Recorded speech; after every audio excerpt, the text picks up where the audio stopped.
परम पूजनीय गुरुदेव बाबा श्री नीप करौरी जी महाराज के चरणों में सादर वंदन करते हुए आप सभी प्रेमी मित्रों को जय श्री राम। संक्षिप्त हनुमानाष्टक आपको याद होगा इस चैनल पर हमने रखा था और संक्षिप्त हनुमानाष्टक का अर्थ बता दीजिए। ये चैनल पर बहुत सारे मित्रों ने समय समय पर ये मुझे लिख करके भेजा है और ये बहुत पुरानी मांग हो गई थी और फिर से ये ऐसे रिक्वेस्ट 2-3 आए हैं, तो आज मैं संक्षिप्त हनुमानाष्टक का अर्थ भी आपको बता दे रहा हूँ और कुछ भक्तों को जो यहाँ पे कंफ्यूजन होता है, जो हमने वो मंत्र रखा था उसमें, उसका भी क्लैरिफिकेशन यहाँ पे आज कर देता हूँ। वैसे कमेंट सेक्शन में उस वीडियो के वो सारी क्लैरिफिकेशंस वहां दे दी गई है। जैसा कि आपको याद होगा, ये संक्षिप्त हनुमानाष्टक मंत्र मैं और मेरे बाबा नीप करौरी पार्ट 2 वीडियो में इसके बारे में आपको जानकारी मिल जाएगी कि जब मैं बाबा के हनुमानगढ़ी मंदिर में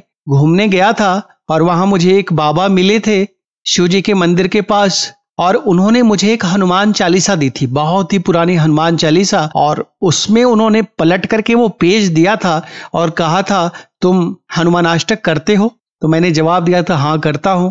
तब उन्होंने ताकीद की थी मुझे कि हनुमानाष्टक ध्यान से किया करो और उसके बाद उन्होंने वो हनुमान चालीसा मुझे पलट के दिखाई थी पेज और वहां कहा था ये संक्षिप्त हनुमानाष्टक है और ये हमेशा किया करो और इससे वही फल मिलता है जो हनुमानाष्टक करने से मिलता है और इसे बहुत ही जल्दी किया जा सकता है। और साथ में उन्होंने कहा था कि बाबा नीप करौरी अपने भक्तों को बताया करते थे इसके बारे में, ये मैं तुम्हें बता रहा हूं और इसमें जैसे लिखा है तुम वैसे ही करना। अब कुछ भक्त जो वहां पे उस संक्षिप्त हनुमानाष्टक को देखते हैं तो वहां पे और जहां से वो संक्षिप्त हनुमानाष्टक बनाया गया है सुंदरकांड के जिस श्लोक से, वहां से दोनों में 2 पदों में थोड़ा सा अंतर है। हालांकि उसके अर्थ में ज्यादा अंतर नहीं है, लेकिन उस अंतर के चलते कुछ लोग कंफ्यूज हुए, पूछने आए। मैंने उन्हें कमेंट सेक्शन में क्लैरिफिकेशन दे दिया था। आज आपको यहाँ उसका अर्थ बताते हुए भी मैं अच्छे से समझा दे रहा हूँ। मैंने ज्यों का त्यों उसको वहां पे क्यों रखा, क्योंकि बाबा ने ही बताया था कि संक्षिप्त हनुमानाष्टक यहाँ लिखा है जैसे वैसे ही करना है। तो जो उसमें लिखा हुआ था उस हनुमान चालीसा के उस पेज पर, उस वीडियो में हनुमान जी के चमत्कारी मंत्र नाम से वो वीडियो चैनल पर है, इसमें उसका लिंक भी ऐड कर देंगे डिस्क्रिप्शन में। तो वहां जाकर के आप देखेंगे तो हमने उसके स्क्रीनशॉट शेयर किए हैं। इस वीडियो में भी हम स्क्रीनशॉट पुनः आपको साझा कर देंगे। वो तो वहां पे जो लिखा है जैसा लिखा है मैंने उसमें परिवर्तन करना उचित नहीं समझा और उसके पीछे कारण ये है कि जिन्होंने उसे करने बताया है, जैसे करने बताया है, और ये बहुत ही पुराने जमाने की हनुमान चालीसा है और अर्थ पे कोई फर्क नहीं पड़ता, तो आज की तारीख में ये समझना बहुत मुश्किल है कि जो अभी सुंदरकांड में लिखा हुआ उस पद के साथ आता है वो सही है या जो उस हनुमान चालीसा में जैसे बताया गया है वो सही है। और अर्थ के रूप में अगर आप देखेंगे समझेंगे तो मुझे जैसा समझ आया कि वो ज्यादा सटीक है जो उस हनुमान चालीसा में लिखा गया है। अब मैं जब आपको ये संक्षिप्त हनुमानाष्टक बता रहा हूं और इसका अर्थ बताता हूं तो आप अच्छे से समझ जाएंगे। संक्षिप्त हनुमानाष्टक में था सुंदरकांड के 5वें सोपान में हनुमान जी की 8 विशेषणों से जो वंदना की गई है उसमें आपको नमामि लगाना है और इसे 8 बार, 28 बार या 108 बार पाठ करना है। तो वो पद था जिसमें जैसे नमामि लगाना है, मैं नमामि लगा के ही पढ़ता हूं और अर्थ भी आपको बताता जाता हूं संक्षिप्त हनुमानाष्टक का। अतुलित बल धामम नमामि, इसका अर्थ हुआ कि हे अतुल बल के धाम, आपको मैं नमस्कार करता हूं। स्वर्ण शैलावतेहम नमामि, सोने के पर्वत के समान कांति युक्त शरीर वाले मैं आपको नमस्कार करता हूं। अब बाकी जगह सुंदरकांड में आपको इसकी जगह हेम शैलावतेहम मिलेगा, तो आप ये भी पढ़ सकते हैं हेम शैलावतेहम नमामि। अब हेम शैलावतेहम और स्वर्ण शैलावतेहम में कंफ्यूज मत होइए।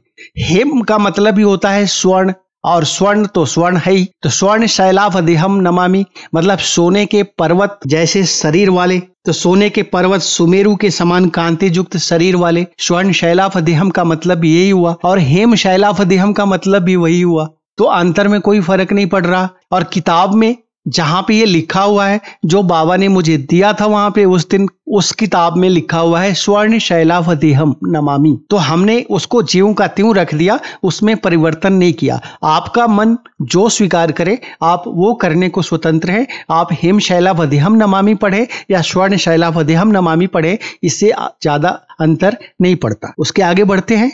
धनुज बल कृशानुम नमामि, इसका अर्थ हुआ दैत्यों के बल को ध्वंस करने वाले मैं आपको नमस्कार करता हूं। धनुज बल कृशानुम नमामि। अब यहां भी वहां पे सुंदरकांड में जो लिखा हुआ है वहां थोड़ा सा डिफरेंस है। वहां आता है धनुज वन कृशानुम नमामि। तो उसका अर्थ क्या हो जाएगा कि दैत्य रूपी वन का ध्वंस करने वाले। अब यहां पे भी अर्थ में थोड़ा सा आप अगर गहराई से पकड़ेंगे तो आपको समझ में आएगा कि धनुज बल कृशानुम ज्यादा उपयुक्त है, जो उस हनुमान चालीसा में लिखा है जो बाबा ने दिया था। तो धनुज बल कृशानुम नमामि पढ़ें या आप धनुज वन कृशानुम नमामि पढ़ें, जैसा कि सुंदरकांड में लिखा हुआ है। तो अर्थ अगर देखेंगे तो वो ज्यादा सटीक क्यों है ये मैं आपको समझा दूं। धनुज बल कृशानुम नमामि, दैत्यों के बल को नाश करने वाले मैं आपको नमस्कार करता हूं। और दूसरे में पढ़ेंगे धनुज वन कृशानुम नमामि, तो अर्थ हो जाएगा दैत्यों के वन को नाश करने वाले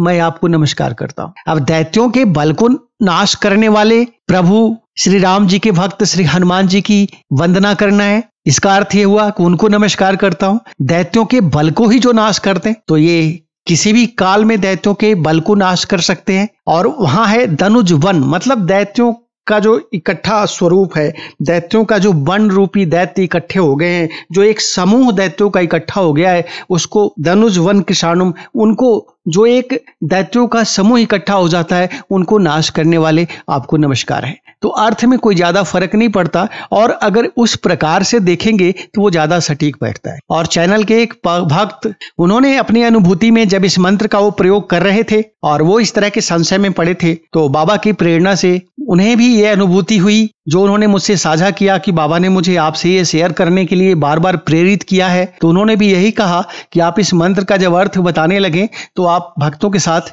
मेरी इस अनुभूति को बिना मेरा नाम लिए ये साझा कर दीजिएगा कि स्वर्ण शैलावदेहम और धनुज बल कृशानुम ज्यादा उपयुक्त। तो ये दूसरे भक्त की अनुभूति है और मैंने वो इसलिए वैसे का वैसा ही रखा है जैसा उस पेज में लिखा हुआ है, जिसका कि स्क्रीनशॉट आपको इस वीडियो में भी मिल जाएगा और जहां मैंने पहली बार वो मंत्र बताया था वहां पर भी मिल जाएगा। चलिए इसके आगे बढ़ते हैं। चौथा है ज्ञानी नामग्रगण्यम नमामि। ज्ञानी नामग्रगण्यम नमामि, अर्थ हुआ ज्ञानियों में अग्रगण्य मैं आपको नमस्कार करता हूं। ये चौथा विशेषण हुआ। पहला था अतुलित बलधामम नमामि, दूसरा था स्वर्ण शैलावदेहम नमामि, तीसरा विशेषण था धनुज बल कृशानुम नमामि, चौथा था ज्ञानी नामग्रगण्यम नमामि।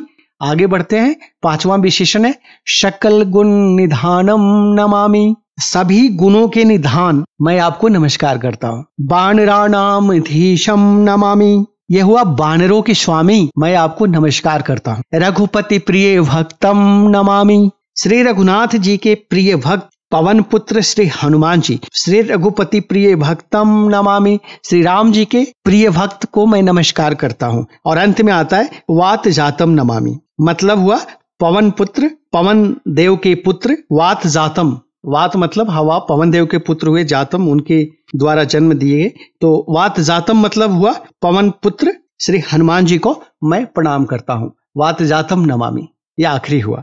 पूरा अगर पढ़ेंगे, चातुलित बलधामम नमामि, स्वर्ण शैलावदेहम नमामि, धनुज बल कृशानुम नमामि, ज्ञानी नामग्रगण्यम नमामि, सकल गुण निधानम नमामि, बानराणाम धीशम नमामि, रघुपति प्रिय भक्तम नमामि, वात जातम नमामि। अब ये आपको 8 बार, 28 बार या 108 बार ये आपको आवृत्ति आपको पढ़ना है। अब आपको जितना सुविधाजनक लगे वो आप पढ़ लीजिए। और ये एक बहुत ही चमत्कारी मंत्र है। अब तक चैनल पर जुड़े, मुझे लगता है सबसे पहले चैनल पर दुखी परेशान लोग जो मुझसे मिलने आया करते थे, मैंने उस वीडियो में बताया भी है, तो उस वक्त मैं जिनकी भी मदद करता था और अपने ज्योतिष ज्ञान के मदद से भी जिनकी मैं मदद करने को आगे बढ़ा तो मैंने देखा मंगल और शनि दोष से अधिकतर लोग पीड़ित हैं और मंगल और शनि दोष के निवारण के लिए हनुमान जी का ये मंत्र ही अपने आप में काफी है। आपको और कुछ उपाय करने की जरूरत नहीं है। और मुझे तो ये मंत्र कितनी दिव्यता के साथ बाबा के धाम में हनुमानगढ़ी मंदिर में वो जो उपस्थित बाबा थे उन्होंने ये कह के दिया था कि बाबा श्री नीप करौरी जी महाराज अपने समय में अपने भक्तों को ये बताया करते थे, जो बाद में मुझे समझ आया कि वो तो खुद बाबा श्री नीप करौरी जी महाराज किसी दूसरे स्वरूप बदल करके वहां पे उपस्थित थे। और उन्होंने वो पुरानी हनुमान चालीसा मुझे जो गिफ्ट की थी वो अभी भी मेरे पास है। तो उस हनुमान चालीसा में जैसे लिखा हुआ है इस मंत्र के बारे में, मैंने वैसे ही बहुत सारे अपने मित्रों को चैनल पर रखने से पहले भी बताया था और चैनल पर आने के बाद पता नहीं कितने भक्तों ने इसका प्रयोग किया, जो ये कहते हैं कि इस मंत्र ने उनके जीवन में आमूल चूल परिवर्तन कर दिया। तो आप इस मंत्र का प्रयोग करिए। ये अर्थ बताने का ये कई भक्तों का निवेदन था। काफी दिन लग गया इसको बताने में क्योंकि मैं बार बार इसे भूल जाता था, लेकिन आज इसका अर्थ मैंने समझा दिया है। आप इसका प्रयोग करिए और इसका प्रयोग करके आप हनुमान जी की वंदना करिए, हनुमान जी को प्रसन्न करिए और हनुमान जी की अधिक से अधिक कृपा पाइए। पुनः मिलूंगा किसी वीडियो में आगे। तब तक के लिए सभी प्रेमी मित्रों को जय श्री राम।